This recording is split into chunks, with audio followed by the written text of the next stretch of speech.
नमस्कार, मैं Hardeep Singh, physics lecturer eight government senior secondary school Bihar Barmer. तो दोस्तों, आपको पता है हमारा जो +2 क्लास का लेक्चर चल रहा था, हमने 3 लेक्चर जो हैं वो कंप्लीट कर दिए। पहले लेक्चर के अंदर हमने आपको सारा सिलेबस बताया था। दूसरे लेक्चर के अंदर हमने आवेशों के बारे में कुछ बेसिक पढ़ा था। थर्ड लेक्चर के अंदर हमने आवेश संरक्षण का सिद्धांत और उसके बारे में कुछ इम्पोर्टेंट न्यूमेरिकल की स्टडी की थी। आज का लेक्चर बहुत ही खास होने वाला है। Very very very important lecture आज का होने वाला है, क्योंकि आज के लेक्चर में हम ऐसा नियम पढ़ाएंगे जो नियम जब तक आप +2 की क्लास पढ़ोगे, बीएससी पढ़ोगे, मास्टर पढ़ोगे, कोई भी सब्जेक्ट पढ़ोगे, तब तक आपको वो क्या आना है, काम आना है। तो आज के टॉपिक में हम आपको पढ़ाने वाले हैं कूलाम का नियम। बहुत ही इंपॉर्टेंट। सबसे पहले नाम से आपको विदित रखना है कि कूलाम का नियम जो है वो विद्युत क्षेत्र के लिए करवा रहे हैं। चुंबकीय क्षेत्र के लिए भी कूलाम का नियम होता है, वो अलग होता है। विद्युत क्षेत्र के लिए कूलाम के नियम की बात कर रहे हैं, और कूलाम का जो नियम है वो नाम से पता चल रहा है, कूलाम नामक वैज्ञानिक ने दिया था।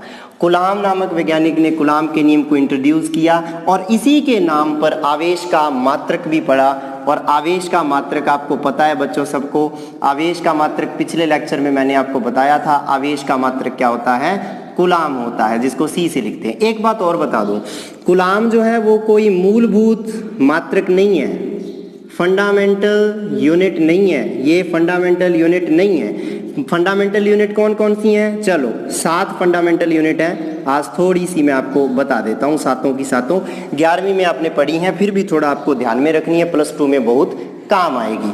फंडामेंटल यूनिट कौन कौन सी हैं? सबसे पहले देखिए, फंडामेंटल यूनिट पहली आती है लंबाई। लंबाई पहली फंडामेंटल इसकी क्या है, मूलभूत राशि। ये मात्रक मीटर हो जाता है, ठीक है। इसको मीटर सेंटीमीटर में भी मापते हैं। सेंटीमीटर CGS में होता है, मीटर MKS में होता है। उसके बाद आ जाता है समय T, उसका आपको पता है सेकंड के अंदर आप बात करते हो। लंबाई, समय, उसके बाद द्रव्यमान। द्रव्यमान कैपिटल M से लिखते हो, उसको किलोग्राम और ग्राम में बात करते हो। MKS में किलोग्राम, CGS में ग्राम में बात करते हो। फिर बात करते हो तापमान की या ताप की, तो तापमान की बात करते हो। टेम्परेचर, और टेम्परेचर को केल्विन में आप मेजर करते हो। केल्विन इसका MKS मात्रक है, याद रखना। ताप को मापने का डिग्री सेंटीग्रेड भी मात्रक है, लेकिन केल्विन जो है वो इसका MKS मात्रक है, याद रखना है। क्योंकि कई बच्चे डिग्री सेंटीग्रेड में कैलकुलेशन करते हैं, तो वो कैलकुलेशन रॉन्ग मानी जाती है बोर्ड के अनुसार। तो इसलिए केल्विन में आपको कैलकुलेशन करनी है, कभी भी करो। तो तापमान। उसके बाद आपके पास आती है पदार्थ की मात्रा, और पदार्थ की मात्रा जो होती है वो किसमें तोली जाती है? देखिए, पदार्थ की मात्रा का जो मात्रक है वो मोल होता है, MOLE, मोल। अब यहाँ पे देखिए कुछ एक और चीज बताने वाला हूं मैं। एक जो मोल होता है उसमें कितने, जैसे किसी ने आपको कह दिया कि 1 मोल नमक ले आइए, तो 1 मोल नमक में कितने अणु हैं, कोई पूछ ले। NaCl होता है नमक, नमक के कितने अणु हैं 1 मोल में? तो आपको याद रखना है अवोगाद्रो संख्या होती है। वो क्या होती है? अवोगाद्रो संख्या 6.023 गुणा 10 की पावर 23, 10 की पावर 23 अणु होते हैं प्रति मोल। 1 मोल के अंदर 6.023 गुणा 10 की पावर 23 अणु होते हैं। ये बात याद रखनी है हमेशा, इसको कभी नहीं भूलना, चाहे केमिस्ट्री हो चाहे फिजिक्स हो। तो 1 मोल से बात क्लियर होगी आप सबको? ओके, 1 मोल में 6.023 गुणा 10 की पावर 23 अणु होते हैं। ये अवोगाद्रो संख्या होती है, इसको याद कर लीजिए। अब आते हैं तो पदार्थ की मात्रा को किस में मापते हैं? मोल के अंदर मापते हैं। उसके बाद आती है तीव्रता, और तीव्रता जो होती है उसको मापने का मात्रक क्या होता है? कैंडेला। क्या होता है? उसको कैंडेला CD से लिखते हैं। देखिए, ये 6 तो हैं जो लगभग लास्ट ईयर काम में आए हैं, लेकिन 7वां जो है जिसका इस साल यूज होना है वो कूलाम नहीं है। वो कूलाम नहीं है, मैं पहले कह रहा हूं कूलाम मूलभूत मात्रक नहीं है। तो मूलभूत मात्रक कौन है? मूलभूत मात्रक है विद्युत धारा का मात्रक, और विद्युत धारा का मात्रक क्या होता है? एम्पियर। एम्पियर A, विद्युत धारा का मात्रक एम्पियर जो होता है वो मूलभूत मात्रक। और विद्युत धारा क्या होती है? आवेशों के प्रवाह की दर, यानी कि Q/T। धारा को I से लिखोगे, पिछले साल पढ़ा है आपने, I = Q/T, Q = I × T। चले थे कूलाम के नियम से कहाँ पहुंच गई? बेसिक चीज है, इसको नोट करते जाइए साथ साथ। Q = IT, I का मात्रक क्या है? एम्पियर, T का मात्रक क्या है? सेकंड।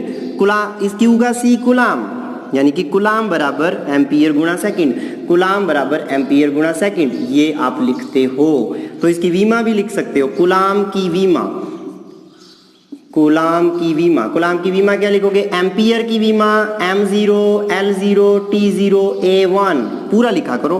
कई बच्चे सीधा A1 लिख देते हैं, किताबों में लिखा आता है सीधा A, कोई दिक्कत नहीं है, लेकिन समझने के लिए पूरा लिखो ताकि कोई गलती ना हो। अब समय के लिए क्या होगा, T1, तो T1 0 + 1 1, तो कुछ भी नहीं, क्या मिल गया, M0 रहेगा, L0 रहेगा, T0 + 1 1 हो जाएगा, A1 रहेगा। तो ये इसकी वीमा हो गई। कूलाम की वीमा क्या होती है, M0 L0 T1 A1, ये कल बताने वाला रह गया था पिछले लेक्चर के अंदर। तो ये आपके पास आ गया कूलाम की वीमा। तो ये कुछ बेसिक था, इसके बारे में ध्यान रखिए। इसको फटाफट स्क्रीनशॉट ले लो, ठीक है। और उससे पहले एक चीज और स्क्रीनशॉट में इंक्लूड कर लेना, ये बेसिक है, नोट लगा के सारा लिख लेना। 1 माइक्रो कूलाम, 1 मिली कूलाम और 1 नैनो कूलाम बता चुका हूं मैं। कमेंट करके मुझे इन तीनों की वैल्यू लिख के बतानी है आपको। देखूंगा कितने बच्चे इसको समझे हैं, कितने बच्चों ने इसको पढ़ा है, तो कमेंट में पता चल जाएगा मुझे। 1 मिली कितने कूलाम के बराबर होता है, 1 माइक्रो कूलाम कितने कूलाम के बराबर होता है, नैनो कूलाम कितने कूलाम के बराबर होता है। और एक और काम है आपके लिए, एक फेम्टो क्या चीज होती है, एक फेम्टो में 10 की पावर ऊपर क्या लगाऊं, -11 लगाऊं कि -12 लगाऊं कि -13 के -15 के -18, ये भी कमेंट करना। एक फेम्टो कितना होता है ये भी आपको ध्यान रखना। स्क्रीनशॉट ले लो, फिर कूलाम का नियम अपने अच्छे से पढ़ते हैं।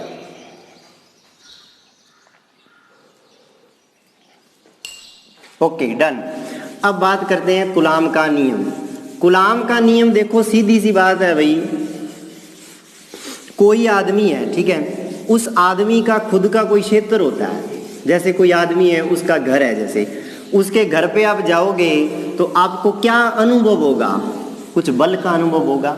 आपका खुद का घर है, आपके खुद के घर में कोई आपको लग रहा है, डर लग रहा है किसी का, कोई डर नहीं है, मस्ती से घूमते हो। तो हर एक व्यक्ति का अपना एक क्षेत्र होता है।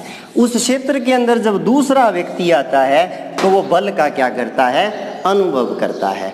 इसी तरीके से अगर कोई आवेश यहाँ पड़ा है, कोई आवेश पड़ा है यहाँ Q1 प्लस Q1, आवेश प्लस ले सकते हो, माइनस ले सकते हो। अब एक चीज और ध्यान रखो, समान आवेशों के बीच में, समान प्रकृति के आवेश एक दूसरे को प्रतिकर्षित करते हैं। दोनों ही प्लस Q1 और प्लस Q2 दोनों पॉजिटिव हैं, तो एक दूसरे को दूर भगाएंगे।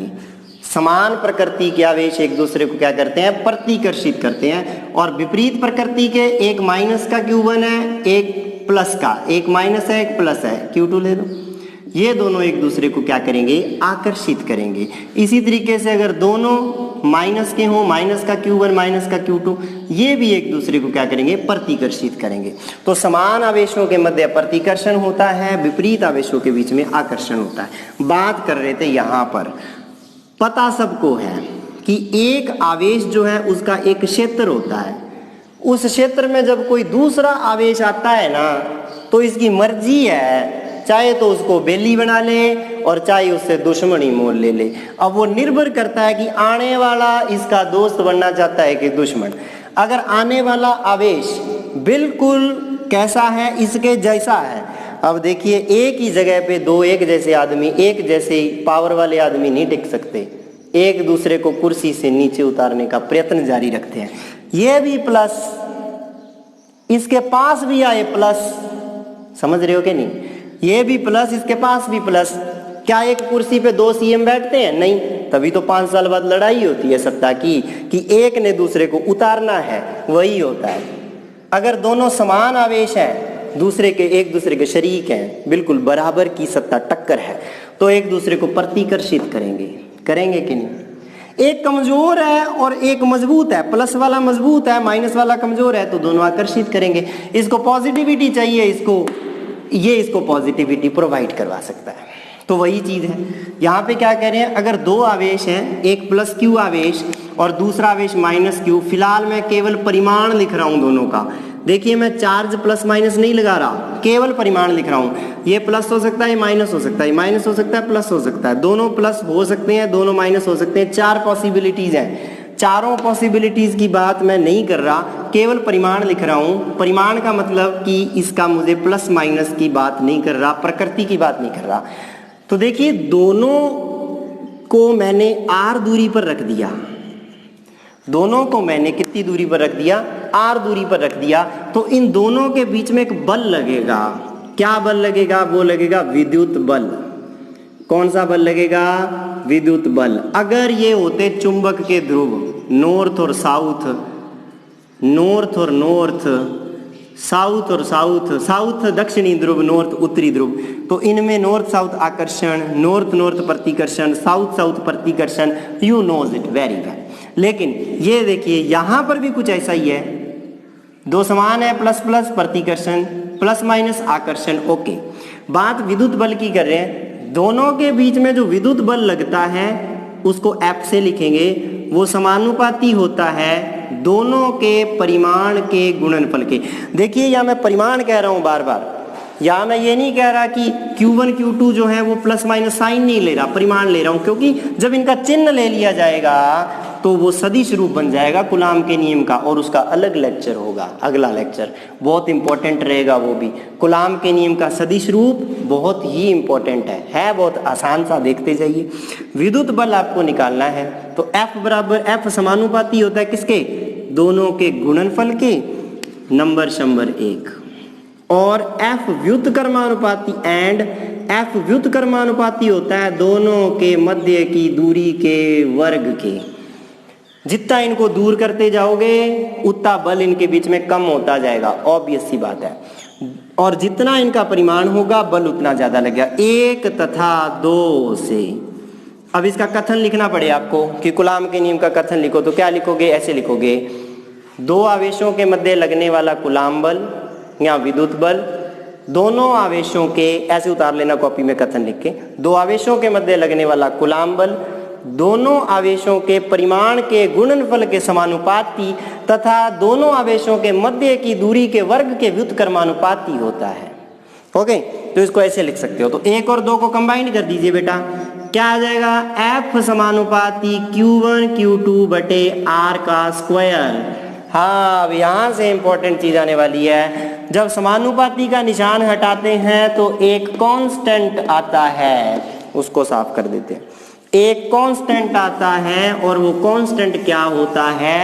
स्थिर वैद्युतिकी नियतांक K होता है। K Q1 Q2 बटे R स्क्वायर। K क्या होता है? जहां K होता है 9 गुणा 10 की पावर 9। बस मारा मारी इस मात्रक की रहती है। इसका मात्रक क्या होता है? 9 गुणा 10 की पावर 9। याद रखिए मात्रक बनाते हैं K का। किसी का भी मात्रक बनाना हो उसकी वैल्यू निकाल लीजिए।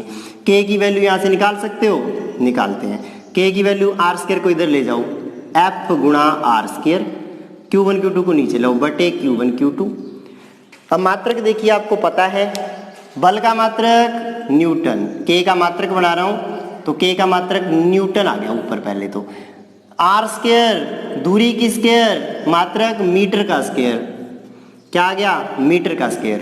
Q1 का भी कुलाम, Q2 का भी कुलाम, तो क्या हो गया? कुलाम का स्क्वायर, तो न्यूटन मीटर स्क्वायर प्रति कुलाम स्क्वायर। तो K का मात्रक आ गया न्यूटन मीटर स्क्वायर प्रति कुलाम स्क्वायर। रट्टा मार लीजिए इसका K की वैल्यू का। 12वीं क्लास में आपके पहले 8 चैप्टर जो हैं उनमें बार बार काम आएगा, फिर आपका लास्ट 15वां चैप्टर उसमें भी K काम आएगा। तो K कितना होता है बेटा? 9 गुणा 10 की पावर 9 न्यूटन मीटर स्क्वायर प्रति कुलाम स्क्वायर। चलो दैट्स ऑल। ये जो F की वैल्यू आई है ये कुलाम का नियम है, इसको याद कर लीजिए। F बराबर K Q1 Q2 बटे R स्क्वायर। Q1 Q2 आवेश है, K पता चल गया, R दोनों के बीच की दूरी है। अब देखिए K को और भी लिखते हैं। K होता है 1 बटे 4 पाई एप्सिलॉन 0। ये क्या आ गया सर? हाँ, ये तो सर पता नहीं क्या ला रहे हो अब नई नई चीजें। ये क्या आ गया एप्सिलॉन 0? तो क्या है? आने दो अपने, क्या है अपने। अभी इसको सॉल्व कर देते हैं। 1 बटे 4 पाई एप्सिलॉन 0 होता है K, याद रखना। एप्सिलॉन 0 क्या है? ये लो बहुत काम आएगा। एप्सिलॉन 0 होती है निर्वात की विद्युतशीलता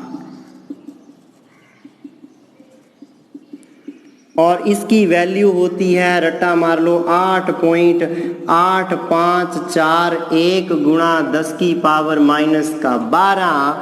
पलटी मरवा दो मात्रक की। क्यों? 4 पाई का कोई मात्रक नहीं है, 4 पाई का कोई मात्रक नहीं है, लेकिन k का मात्रक और एप्सिलॉन 0 का मात्रक उल्टा है, क्योंकि 1 बटे में जा रहा है। तो एप्सिलॉन 0 का मात्रक वो होगा जो k का मात्रक है उसका -1 इनवर्स। k का मात्रक है न्यूटन मीटर स्क्वायर प्रति कूलम स्क्वायर निकाला था, तो इसका मात्रक होगा कूलम स्क्वायर प्रति न्यूटन मीटर स्क्वायर। ये एप्सिलॉन 0 होगी निर्वात की विद्युतशीलता। तो जितना काम आज करवाया है इतने काम को याद करना पड़ेगा बढ़िया से। स्पेशली आपको याद करना पड़ेगा एप्सिलॉन 0 का मान। विद्युतशीलता क्या चीज़ होती है अगले लेक्चर में डिस्कस करेंगे। कूलम के नियम के कुछ न्यूमेरिकल पढ़ेंगे, इसका हम सदिश रूप पढ़ेंगे। तो आपका ये पूरा कूलम के नियम का खाका खींच दिया आज हमने, ठीक है। स्क्रीनशॉट ले लो बढ़िया से। और दूसरी बात, चैनल सब्सक्राइब नहीं किया तो सब्सक्राइब करो, दोस्तों से शेयर करो, ताकि आने वाली अगली वीडियो जो है वो सबको फ़ायदा मिले। आप बेल आइकन ज़रूर दबा देना, ताकि अगली वीडियो का आपको नोटिफिकेशन साथ साथ क्या करे, मिलता रहे। और दूसरी बात एक और बता दूं, 12वीं क्लास आपकी शुरू हो गई है, तो इसको क्या करो, याद करना शुरू कर दो साथ साथ, ठीक है। सारी चीज़ें इंपॉर्टेंट है। किसी कंपटीशन में चले जाइए, ये चीज़ आनी ही आनी है कूलम का नियम, तो बेहतरीन तरीके से करो इसको।